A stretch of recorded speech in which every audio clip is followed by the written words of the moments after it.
50 anos depois. Primeira parte. Um anjo e um filósofo. O palácio residencial do prefeito Lólio Urbico situava-se numa das mais belas eminências da colina em que se erguia o Capitólio. A fortuna do seu dono era uma das mais opulentas da cidade, e a sua situação política era das mais invejáveis, pelo prestígio e respectivos privilégios. Embora descendente de antigas famílias do patriciado, não receberá vultosa herança dos avoengos mais ilustres. Todavia, bem cedo, o imperador tomara-o sob sua proteção. A princípio, fizera dele um tribuno militar cheio de esperanças e perspectivas promissoras, para promovê-lo em seguida aos postos mais eminentes. Transformará, depois, no homem de sua inteira confiança.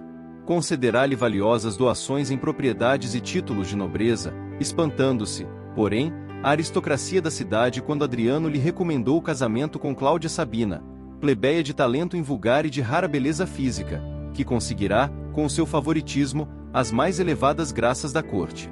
Lólio Urbico não vacilou em obedecer à vontade do seu protetor e maior amigo. Casara-se displicentemente, como se no matrimônio devesse encontrar uma salvaguarda total para todos os seus interesses particulares, prosseguindo, todavia, em sua vida de aventuras alegres nas diversas campanhas de sua autoridade militar, fosse na capital do império ou nas cidades de suas numerosas províncias. Por outro lado, a esposa, agora prestigiada pelo seu nome, conquistara no seio da nobreza romana um dos lugares de maior evidência. Pouco inclinada às preocupações de matrona, não tolerava o ambiente doméstico, entregando aos desvários da vida mundana, ora seguindo o plano delineado pelos amigos, ora organizando festivais célebres, afamados pela visão artística e pela discreta licenciosidade que os caracterizava. A sociedade romana, em marcha franca para a decadência dos antigos costumes familiares, adorava-lhe as maneiras livres, enquanto o espírito mundano do imperador e a volúpia dos áulicos se regozijavam com os seus empreendimentos, no turbilhão das iniciativas alegres dos ambientes sociais mais elevados. Cláudia Sabina alcançara um dos postos mais avançados nas rodas elegantes e frívolas. Sabendo transformar a inteligência em arma perigosa, valia-se da sua posição para aumentar, cada vez mais, o próprio prestígio, elevando as culminâncias do meio em que vivia criaturas de nobreza improvisada, para satisfazer facilmente os seus caprichos. Assim, em torno de seus preciosos dotes de beleza física, borboleteavam todas as atenções e todos os desvelos. Entardece. No elegante palácio, próximo do templo de Júpiter Capitolino, paira um ambiente pesado de solidão e quietude. Recostada num divã do terraço, vamos encontrar Cláudia Sabina em palestra reservada com uma mulher do povo, em atitudes de grande intimidade. Atéria, dizia ela, interessada e discretamente, mandei chamar-te para aproveitar a tua velha dedicação numa incumbência. Ordenai, respondia a mulher de aspecto humilde, com o artificialismo de suas maneiras aparentemente singelas. Estou sempre pronta a cumprir as vossas ordens, sejam quais forem. Estarias disposta a servir-me cegamente, noutra casa? Sem dúvida. Pois bem, eu não tenho vivido senão para vingar-me de terríveis humilhações do passado. Senhora, lembro-me das vossas amarguras no seio da plebe. Ainda bem que conheceste os meus sofrimentos. Escuta, continuava Cláudia Sabina, baixando a voz intencionalmente. Sabes quem são os Lúcios, em Roma? Quem não conhece o velho Cneio, senhora? Antes de me falardes de vossas mágoas, devo esclarecer que sei também dos vossos desgostos, devidos à ingratidão do filho. Então, nada mais preciso dizer-te a respeito do que me compete fazer agora. Talvez ignores que Ovídio Lúcius e sua família chegarão a esta cidade dentro de poucos dias, de regresso do Oriente. Tenciono colocar-te no serviço de sua mulher, para que possas auxiliar na execução integral dos meus planos. Ordenai e obedecereis cegamente. Conheces Túlia Sevina, a mulher do tribuno Máximo Cunctator? Ela mesma. Segundo fui informada, Túlia Sevina foi encarregada por sua antiga companheira de infância de arranjar 2 ou 3 servas de inteira confiança, habilitadas a satisfazer os imperativos da atualidade romana. Assim, importa que te apresentes, quanto antes, como candidata a esse cargo. Como? Achais provável que a esposa do tribuno venha aceitar o meu simples oferecimento, sem referência que me recomende ao seu critério? Precisamos de muita ponderação neste sentido. Túlia jamais deverá saber que és pessoa da minha intimidade. Poderias apresentar referências especiais de Grisótemis ou de Musonia, minhas amigas mais íntimas. Todavia, essa medida não ficaria bem, igualmente. Suscitaria, talvez, suspeitas quando eu mais necessitasse da tua intervenção. Que fazermos, então? Antes de tudo, é necessário que te capacites da utilidade dos teus próprios recursos em benefício dos nossos projetos. A aquisição de uma serva humilde é coisa preciosa e rara. Apresenta-te a Túlia com a mais absoluta singeleza. Fala-lhe das tuas necessidades, explica-lhe os teus bons desejos. Tenho quase certeza de que bastará isso para darmos os primeiros passos. Em seguida, conforme espero, serás admitida ao ambiente doméstico de Alba Lucínia, a usurpadora da minha ventura. Servi-la-ás com humildade, submissão e devotamento, até conquistares-lhe confiança absoluta. Não precisarás procurar-me a miúde, para não despertar suspeitas. Virás a esta casa uma vez por mês, para estabelecermos os acordos necessários. A princípio, estudarás o ambiente e me informarás de todas as novidades e descobertas da vida íntima do casal. Mais tarde, então, veremos a natureza dos serviços a executar. Posso contar com a tua dedicação e com o teu silêncio? Estou inteiramente às vossas ordens e cumprirei as vossas determinações com absoluta fidelidade. Confio nos teus esforços. E, assim dizendo, Cláudia Sabina entregou à comparsa algumas centenas de sestércios, em penhor de mútuos compromissos. Atéria guardou o preço da primeira combinação avidamente, lançando um olhar cúpido à bolsa e exclamando, atenciosa: podeis estar certa de que serei vigilante, humilde e discreta. Caíam as sombras da noite sobre os montes albanos, mas a emissária de Cláudia procurou Túlia Sevina algumas horas depois, para os fins conhecidos. A esposa do tribuno Máximo Cunctator, Patrícia de coração bondoso e afável, recebeu aquela mulher do povo com generosidade e doçura. As solicitações insistentes de Atéria confundiam-na. Havia comentado o pedido de sua amiga Alba Lucínia num círculo reduzidíssimo de amizades mais íntimas. Entretanto, aquela serva desconhecida não lhe trazia recomendação alguma dos amigos com quem se entenderá a respeito. Atribuiu, porém, o fato à tagarelice de alguma escrava que houvesse conhecido o assunto indiretamente, através de alguma palestra despreocupada.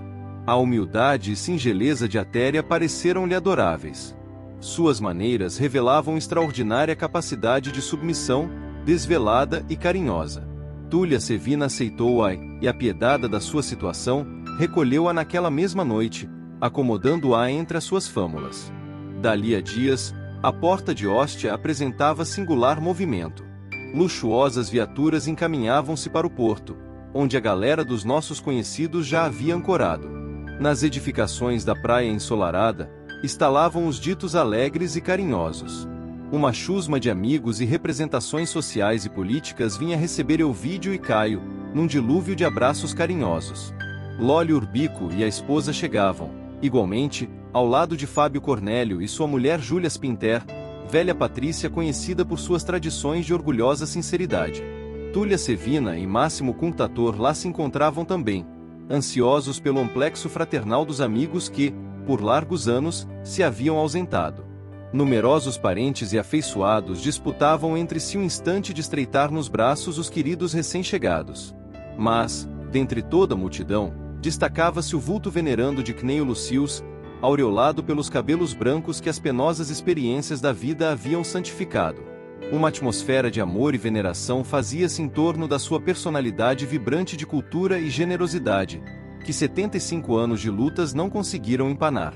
A sociedade romana havia seguido o curso de todos os seus passos, conhecendo, de longe, as suas tradições de nobreza e lealdade, e respeitando nele um dos mais sagrados expoentes da educação antiga, cheia da beleza de Roma em seus princípios mais austeros e simples. Cneio Lucio soubera desprezar todas as posições de domínio, compreendendo que o espírito do militarismo operava a decadência do império. Esquivava-se a todas as situações materiais de evidência, de modo a conservar o ascendente espiritual que lhe competia.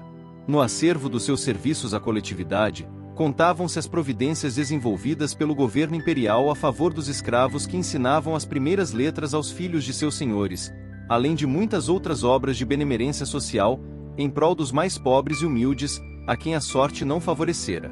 Seu nome era respeitado não somente nos círculos aristocráticos do Palatino, mas também na Suburra, onde se acotovelavam as famílias anônimas e desventuradas. Naquela manhã, o rosto do velho patrício deixava entrever o júbilo sereno que lhe palpitava na alma. Estreitou os filhos longamente contra o coração, chorando de alegria ao abraçá-los. Beijou as netas com paternal contentamento.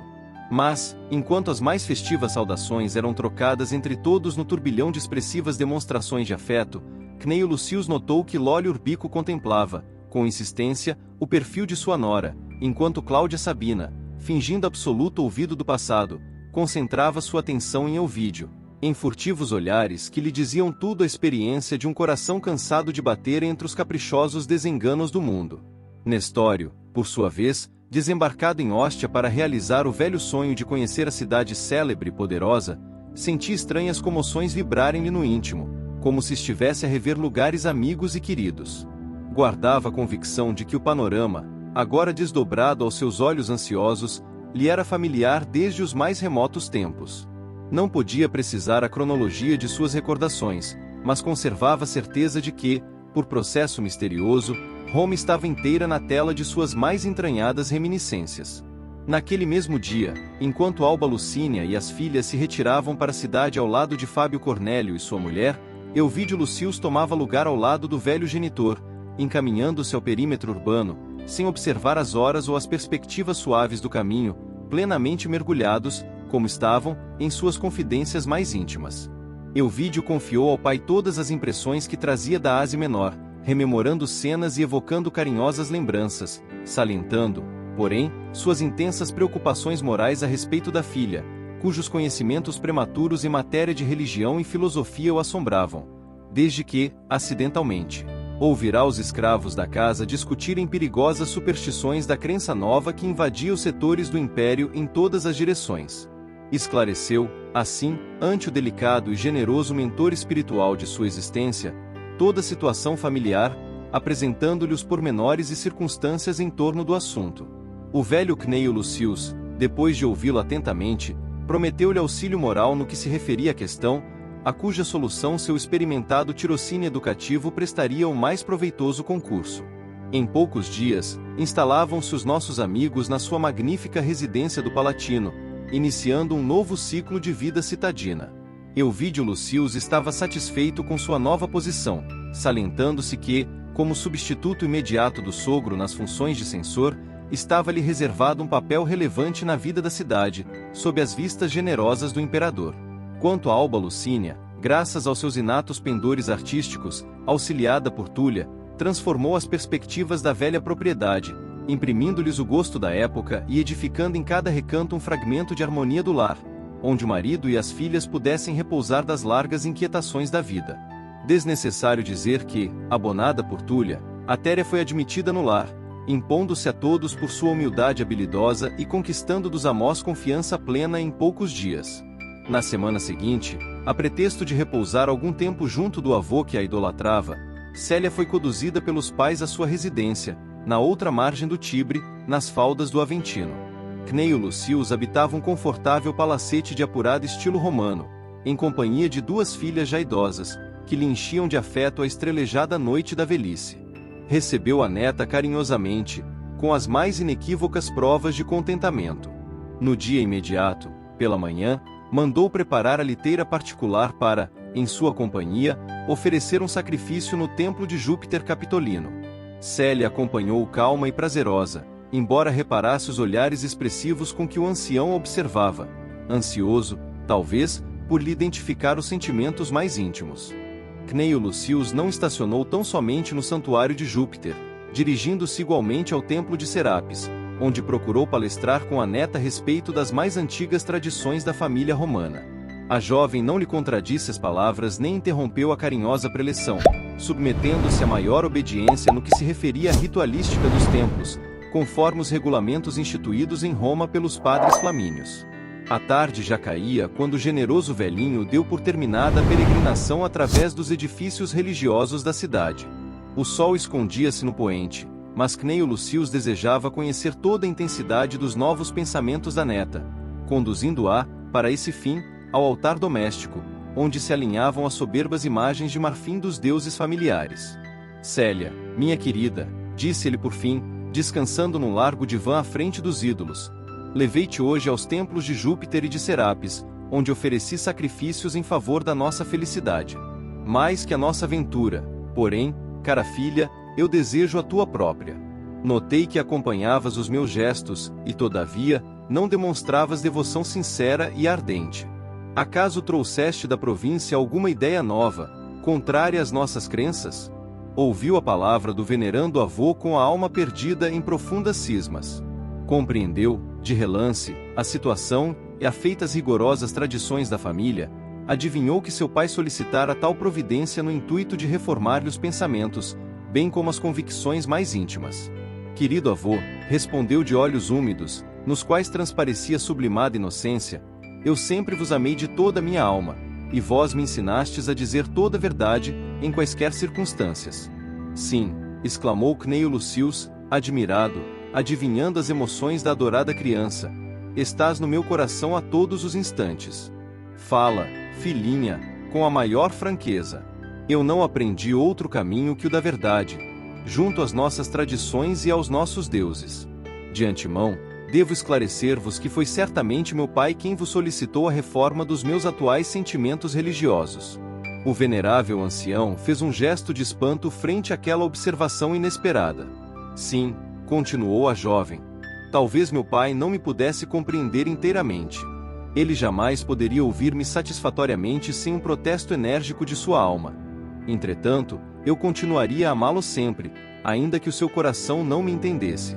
Então, filhinha, por que negaste ao vídeo as tuas mais íntimas confidências?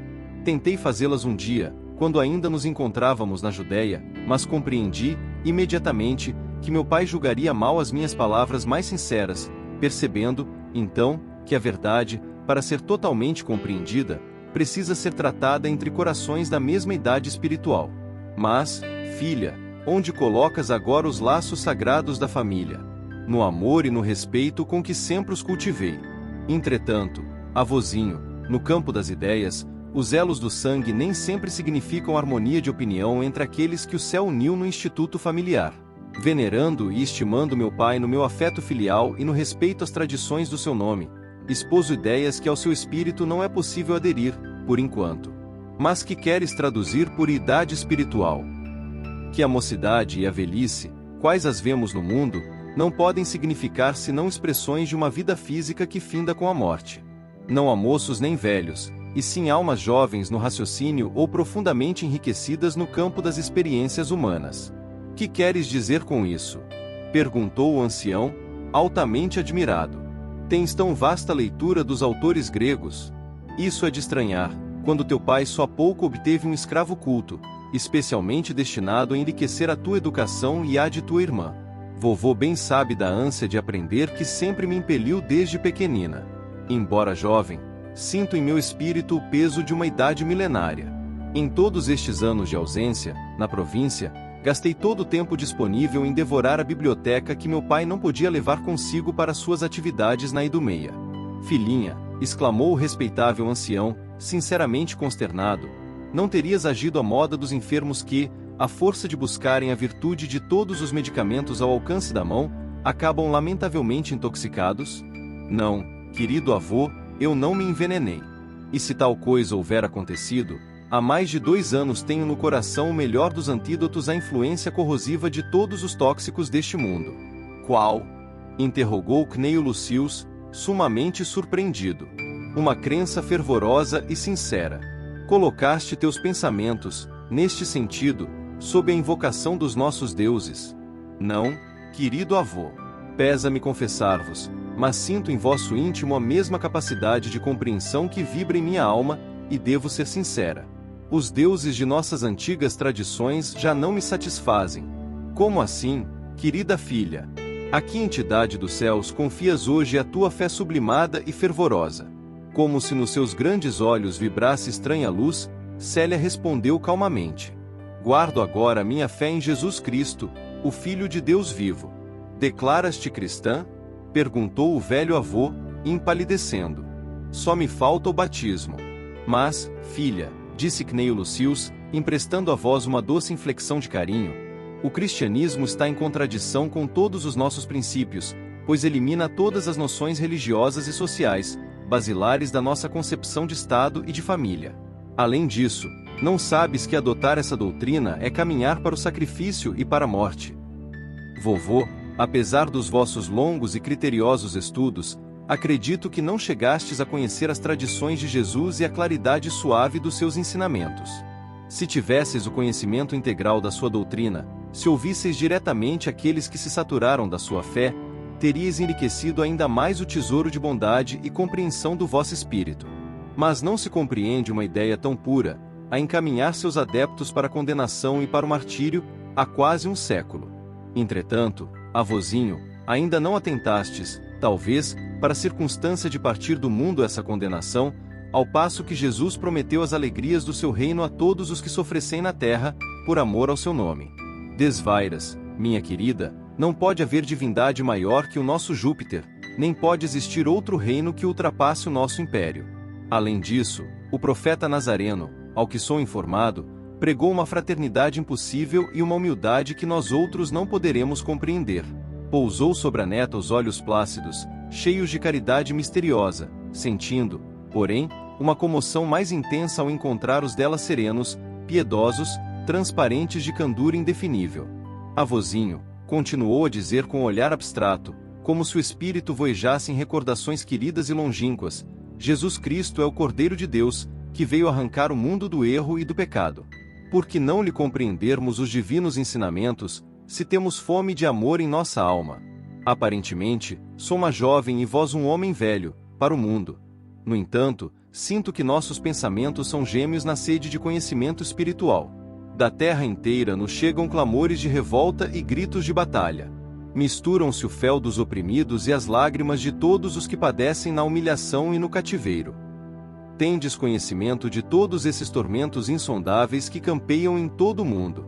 Vossos livros falam das angústias indefiníveis do vosso espírito sensível e carinhoso.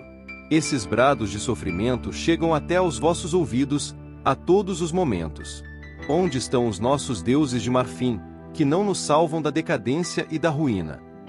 Onde Júpiter, que não vem ao cenário do mundo para restabelecer o equilíbrio da maravilhosa balança da justiça divina?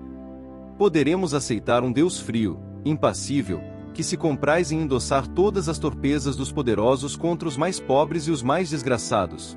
Será a providência do céu igual à de César, para cujo poder o mais dileto é aquele que lhe traz as mais ricas oferendas? Entretanto, Jesus de Nazaré trouxe ao mundo uma nova esperança. Aos orgulhosos advertiu que todas as vaidades da terra ficam abandonadas no pórtico de sombras do sepulcro. Aos poderosos, deu as lições de renúncia aos bens transitórios do mundo, ensinando que as mais belas aquisições são as que se constituem das virtudes morais, imperecíveis valores do céu. Exemplificou, em todos os seus atos de luz indispensáveis, a nossa edificação espiritual para Deus Todo-Poderoso, Pai de misericórdia infinita, em nome de quem nos trouxe a sua doutrina de amor, com a palavra de vida e redenção. Além de tudo, Jesus é a única esperança dos seres desamparados e tristes da terra, porquanto, de acordo com as suas doces promessas, hão de receber as bem-aventuranças do céu todos os desventurados do mundo, entre as bênçãos da simplicidade e da paz, na piedade e na prática do bem. Cneio Lucius ouvia a neta em comovido silêncio, sentindo-se tocado de uma inquietação mesclada de encanto, qual a que devesse sentir um filósofo do mundo que ouvisse as mais ternas revelações da verdade pela boca de um anjo. A jovem, por sua vez, dando curso às sagradas inspirações que lhe roçavam a alma, continuou a falar, revolvendo o tesouro de suas lembranças mais gratas ao coração. Por muito tempo estivemos em Antipatres, em plena Samaria, junto a Galileia. Ali, a tradição de Jesus ainda está viva em todos os espíritos. Conheci de perto a geração de quantos foram beneficiados pelas suas mãos misericordiosas. Fiquei conhecendo a história dos leprosos, limpos ao toque do seu amor, dos cegos, em cujos olhos mortos fluiu uma vibração nova de vida, em virtude da sua palavra carinhosa e soberana. Dos pobres de todos os matizes, que se enriqueceram da sua fé e da sua paz espiritual. Nas margens do lago de suas pregações inesquecíveis, pareceu-me ver ainda o sinal luminoso dos seus passos, quando, alma em prece, rogava ao Mestre de Nazaré as suas bênçãos dulcificantes. Mas Jesus Nazareno não era um perigoso visionário? Perguntou Cneio Lucius, profundamente surpreendido. Não prometia um outro reino, menosprezando as tradições do nosso império? Vovô, respondeu a donzela sem se perturbar, o Filho de Deus não desejou jamais fundar um reino belicoso e perecível, qual possuem os povos da terra. Nem se cansou jamais de esclarecer que o seu reino ainda não é deste mundo. Antes, ensinou que a sua fundação se destina às almas que desejem viver longe do torvelinho das paixões terrestres. Revolucionária a palavra que abençoa a todos os aflitos e deserdados da sorte, que manda perdoar o inimigo 70 vezes 7 vezes, que ensina o culto a Deus com o coração, sem a pompa das vaidades humanas, que recomenda a humildade como penhor de todas as realizações para o céu. O Evangelho do Cristo, que tive ocasião de ler em fragmentos de pergaminho, nas mãos dos nossos escravos, é um cântico de sublimadas esperanças no caminho das lágrimas da terra, em marcha, porém, para as glórias sublimes do infinito.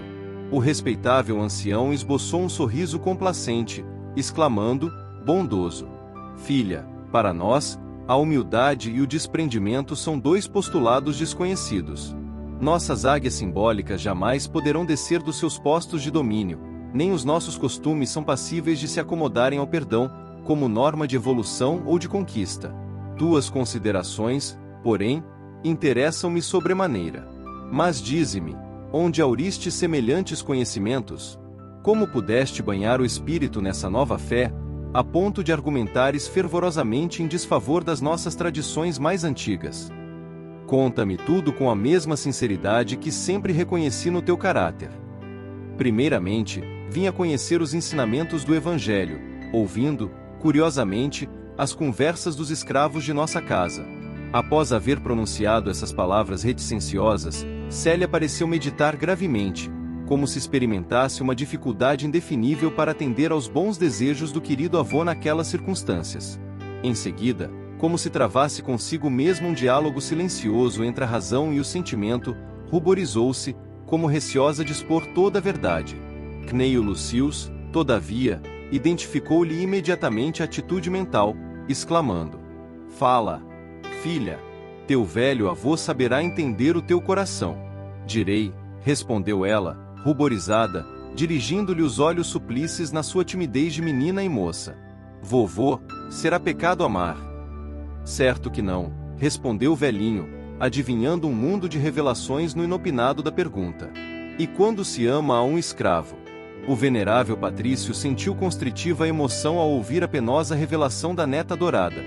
Respondeu, contudo, sem hesitar: Filhinha, estamos muito distantes da sociedade em que a filha de um patrício possa unir seu destino ao de algum dos seus servos. Todavia, acrescentou depois de ligeira pausa, chegaste a querer tanto a um homem sujeito a tão dolorosas circunstâncias? Mas, vendo que os olhos da jovem se umedeciam e adivinhando-lhe as comoções penosas e constrangedoras em face daquelas confidências, atraiu-a num beijo de encontro ao coração, murmurando-lhe ao ouvido em tom carinhoso: Não temas os julgamentos do avozinho, inteiramente devotado ao teu bem-estar. Revela-me tudo sem omitir detalhe algum da verdade, por mais dolorosa que ela seja.